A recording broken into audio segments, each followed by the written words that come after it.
Dieu Tout-Puissant dit, dans la vie, si l'homme veut être purifié et réaliser des changements dans son tempérament, s'il veut vivre une vie qui a du sens et accomplir son devoir de créature, alors il doit accepter le châtiment et le jugement de Dieu, et ne doit pas permettre que la discipline et la punition de Dieu s'écartent de lui, afin qu'il puisse se libérer de la manipulation et de l'influence de Satan, et vivre dans la lumière de Dieu. Sache que le châtiment et le jugement de Dieu sont la lumière et la lumière du salut de l'homme, et qu'il n'y a pas de meilleure bénédiction, grâce ou protection pour l'homme. Amen.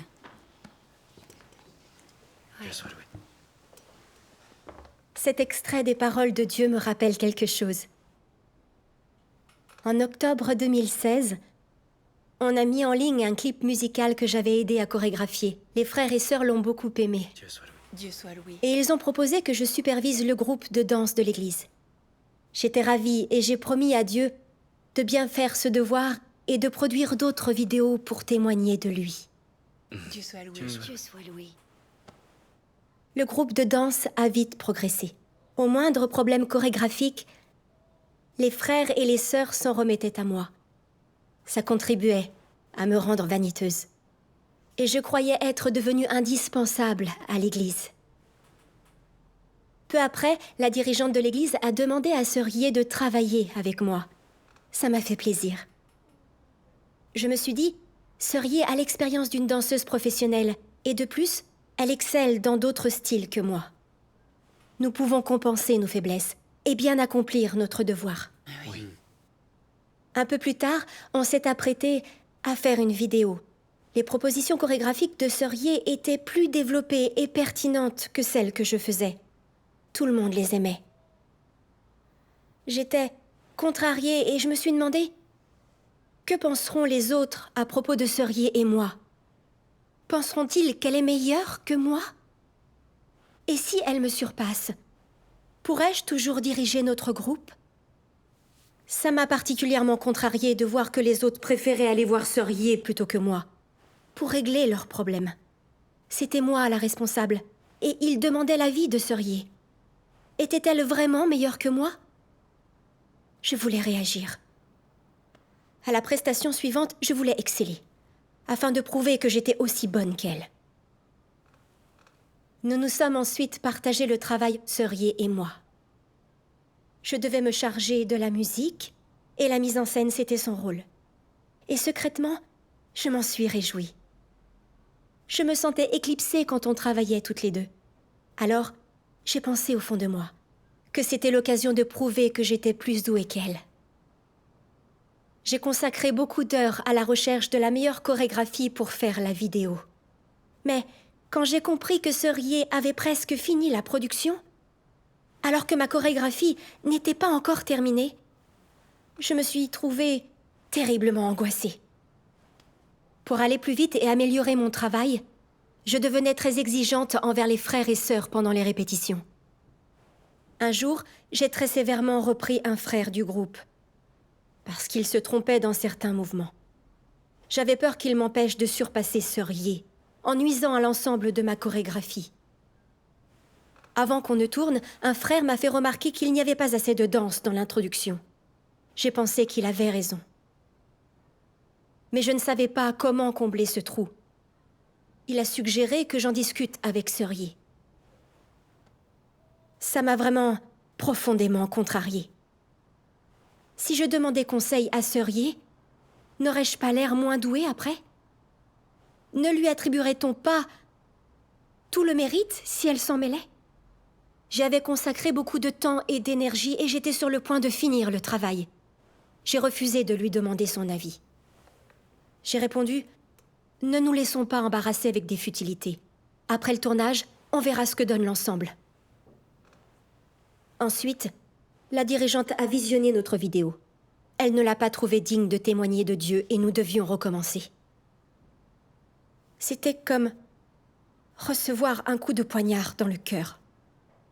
J'ai pensé, je suis humiliée. Je ne pourrai plus me cacher maintenant. Les autres me trouveront incapable et moins douée que sœur Yé. Comment rester crédible après ça? Pendant quelques jours, je n'ai pensé qu'à mon honneur et à mon prestige. Mon sommeil était perturbé, je somnolais pendant les réunions, et mon travail manquait d'ardeur. Un jour, ma dirigeante est venue échanger avec moi. Puisque je ne comprenais pas, elle m'a sermonné fermement. Elle m'a dit que j'étais jalouse car je protégeais ma réputation, que l'Église n'était plus ma priorité et que c'était méprisable. Elle m'a dit de réfléchir. Et elle m'a lu ce court extrait. Dès qu'il s'agit de position, de contenance ou de réputation, le cœur de chacun bondit d'anticipation. On cherche à se démarquer, être célèbre et glorifié. Personne n'est prêt à céder, préférant toujours être dans le rapport de force, bien que l'affrontement soit embarrassant et non autorisé dans la maison de Dieu. Mais sans rapport de force, tu n'es toujours pas content. Voir quelqu'un se démarquer suscite la jalousie, un sentiment de haine et une impression d'injustice. Pourquoi ne puis-je pas me démarquer? Pourquoi est-ce toujours lui qui se démarque? Mais ce n'est jamais mon tour à moi. Il y a alors du ressentiment. Un effort est fait pour le réprimer, mais ça ne réussit pas. Alors tu pries Dieu et tu te sens mieux pour un temps. Mais quand la même situation se présente, tu n'arrives pas à la surmonter. N'est-ce pas un signe d'immaturité? N'est-ce pas un piège lorsque quelqu'un se met dans ces états? Ce sont les chaînes de la nature corrompue de Satan qui entravent les humains. Plus tu lutteras, plus les ténèbres t'encercleront et la jalousie et la haine dans ton cœur augmenteront, plus ton désir d'acquérir sera fort et plus il sera ardent, moins tu seras capable de le faire. En acquérant moins, ta haine augmentera. À mesure que ta haine augmentera, tu deviendras plus sombre à l'intérieur. Plus tu seras sombre à l'intérieur, plus tu accompliras ton devoir médiocrement et alors, moins tu seras utile. C'est un cercle vicieux et tout est interconnecté. Tu ne peux pas accomplir ton devoir correctement dans un pareil état, donc progressivement, tu seras éliminé. Amen. Amen. Ce passage m'a provoqué un choc. Dieu avait révélé mon état d'esprit. Je jalousais Sœurier et je me battais constamment pour la renommée et le profit. J'étais si indigne de Dieu. Dès l'instant où elle nous avait rejoints pour faire la vidéo, j'avais été jalouse de Sœurier parce qu'elle était douée. J'avais peur que les autres l'admirent et me méprisent et que ma position soit menacée. Je rivalisais en secret avec elle. Parce que je voulais prouver qui j'étais. Quand j'ai vu que sa chorégraphie progressait plus vite que la mienne, j'ai fini par devenir trop exigeante envers les frères et sœurs. Il est clair que j'aurais dû plus parler avec Sœurier. Au lieu de ça, je la tenais à l'écart du groupe, de peur qu'elle ne retire tout le mérite. Par conséquent, certains problèmes n'ont pas été traités à temps, et le résultat n'a pas été assez bon pour témoigner de Dieu. Et ce, malgré le temps et l'énergie que les frères et sœurs y avaient consacrés. Si la dirigeante avait chargé Sœurier de collaborer avec moi, c'était pour qu'on fasse de bonnes chorégraphies, afin de porter témoignage à Dieu. Mais moi, j'ignorais la volonté de Dieu. Je ne pensais qu'à moi, ce qui perturbait le travail de l'Église. J'avais fait le mal, et je m'opposais à Dieu lui-même. Cette idée m'a effrayée, et j'étais pleine de remords. J'ai prié Dieu. Je ne voulais plus envier les autres, ni rivaliser avec eux pour mon propre intérêt. Je voulais me repentir et faire mon devoir avec Sœurier, en harmonie, pour faire du bon travail. Amen. Amen. Après ça, nous avons collaboré sur les chorégraphies. Mon attitude s'est un peu améliorée. Dieu soit loué. Je la jalousais encore un peu parfois malgré moi. Mais je savais que je devais servir l'Église et non pas mes intérêts personnels. C'est vrai. J'ai renoncé à la chair et je me suis mise de côté. Et j'ai travaillé avec ma sœur pour améliorer le spectacle. Quand on rencontrait des problèmes, on les réglait ensemble. Et si on avait des désaccords, on en parlait et on cherchait à deux la vérité. C'est comme ça que j'ai vu l'orientation de Dieu. La chorégraphie a progressé très rapidement. En pratiquant la vérité, j'ai éprouvé le bonheur qui l'accompagne. Quelques mois plus tard, Seurier et moi avons de nouveau travaillé sur un spectacle ensemble. Au début, les choses ont vite progressé.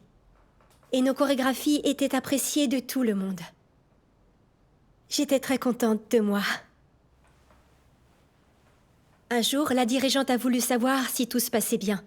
Je lui ai dit joyeusement, « Il y a de grands progrès. » Une sœur a répondu, « Les idées de Seurier sont excellentes et l'ambiance est plaisante. » Contrariée, j'ai pensé en moi, « Mais pourquoi dit-elle ça? Tout le monde va savoir que ce sont les idées de Seurier et pas les miennes. On va penser que je suis moins douée. Je dois trouver un moyen de réussir quelque chose toute seule. Autrement, que diront la dirigeante, les sœurs et les frères? » Un jour, pendant une chorégraphie, j'ai pensé à ajouter une nouvelle acrobatie.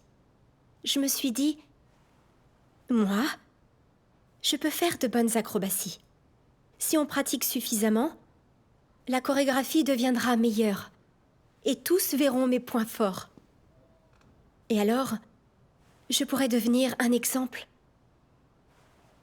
Mais le lendemain, pendant que j'enseignais le pas aux autres, ils se plaignaient. D'après eux, il était trop dur et trop rapide. Le soir, une sœur est venue me dire « Les autres risqueraient de se faire mal. C'est mieux de l'annuler. » J'avais peur qu'ils le remplacent par un autre mouvement. Alors, comment rivaliser avec Seurier? J'ai continué à vouloir enseigner ce pas. Des sœurs se sont blessées et ce n'est que là que j'ai renoncé. Et comme je me sentais coupable, je me suis excusée auprès de l'équipe. Et j'ai alors pris la décision de modifier le mouvement. Mais je n'ai pas suffisamment réfléchi. Le moment de filmer la vidéo est rapidement arrivé. Seurier et moi participions au spectacle. Comme j'avais l'impression de ne pas avoir bien dansé quand j'étais filmée, j'ai voulu faire d'autres prises. Quand j'ai vu que sur presque tous les plans on voyait Seurier, et que moi je n'étais que sur un plan serré de côté, je n'ai pas su me faire une raison. Pendant le tournage suivant, je ne parvenais pas à sourire. Et je dansais sans énergie. J'étais devenue obsédée par le désir de mieux danser que ma sœur. Je n'avais plus aucune envie de valider le résultat. Ça ne m'importait pas. Et puis, ça m'était égal si ça ne portait pas témoignage à Dieu. Alors quand la vidéo est sortie, tout le monde a dit que la chorégraphie finale manquait vraiment de vie. Elle ne pouvait pas porter témoignage à Dieu et elle lui faisait honte. Alors la dirigeante a dit que je ne pensais qu'à mon renom et que j'avais failli à mon devoir. Elle m'a démise de ma position.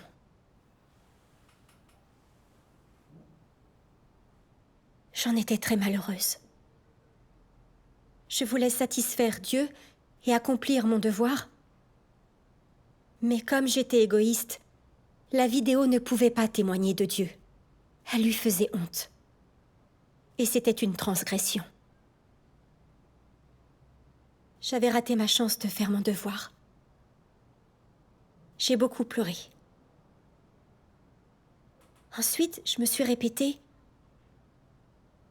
je sais bien qu'il ne faut pas agir pour la renommée et le profit. Cela dit, pourquoi ne puis-je pas m'en empêcher? Je voulais vraiment savoir.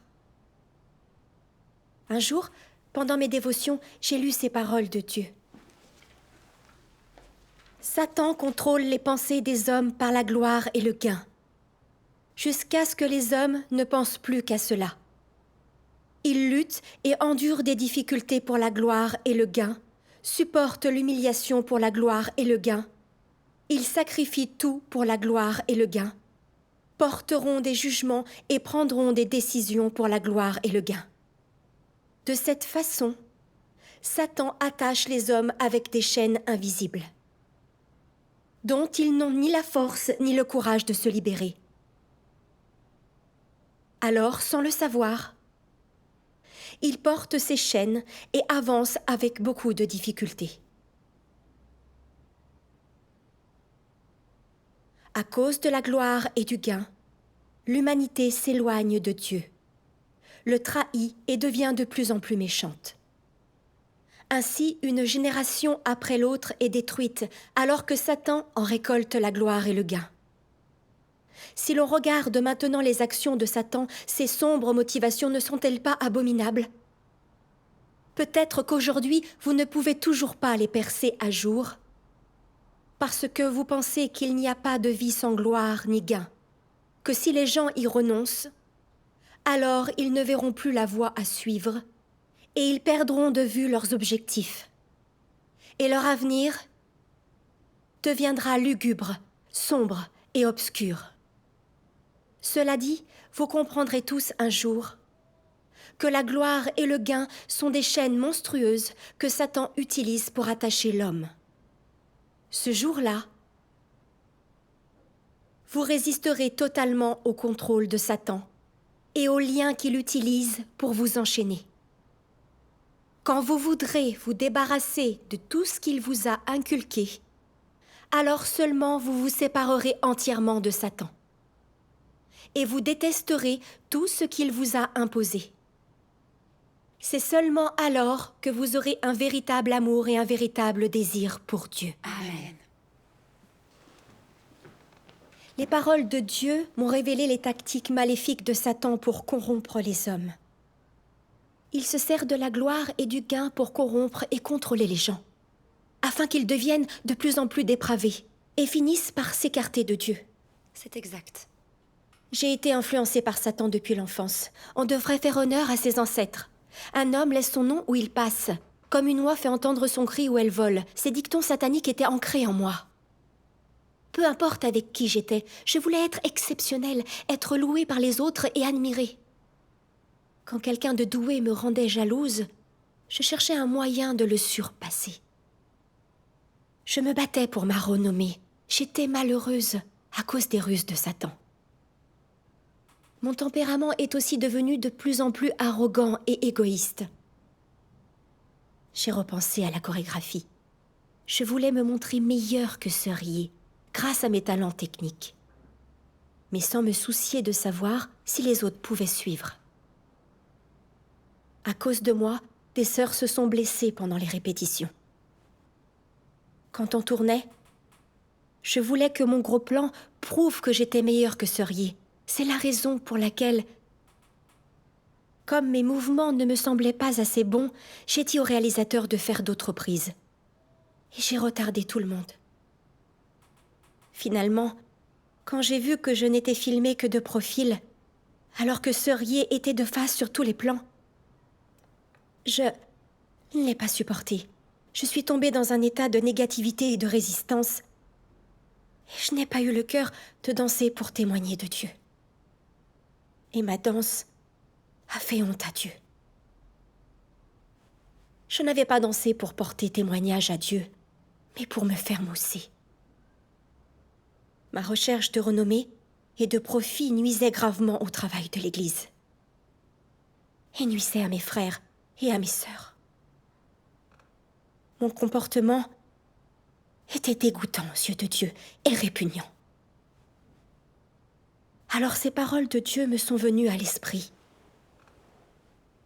Cette mauvaise voix ne se réfère pas à quelques actes, elle se réfère à la source maléfique du comportement des gens.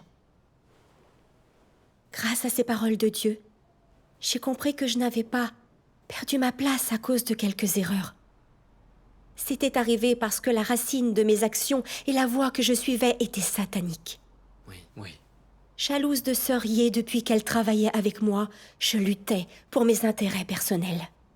Je pensais à mon gain, mais je faisais le mal et je m'opposais à Dieu. J'étais absolument terrifiée. J'ai compris que la poursuite de la renommée était une voie d'opposition à Dieu. Ouais. Et que je serais éliminée et punie si je ne me repentais pas. Je l'ai terriblement regretté. J'ai pleuré et j'ai prié Dieu. Oh Dieu, J'ai été démise de ma position. Ça révèle la justice de ton tempérament. Et ta protection. Tu as arrangé ma situation. Et tu m'as détournée de Satan. Maintenant, je veux me repentir. Amen. Amen. Ensuite, j'ai prêché l'évangile à l'église, fait mes dévotions et réfléchi.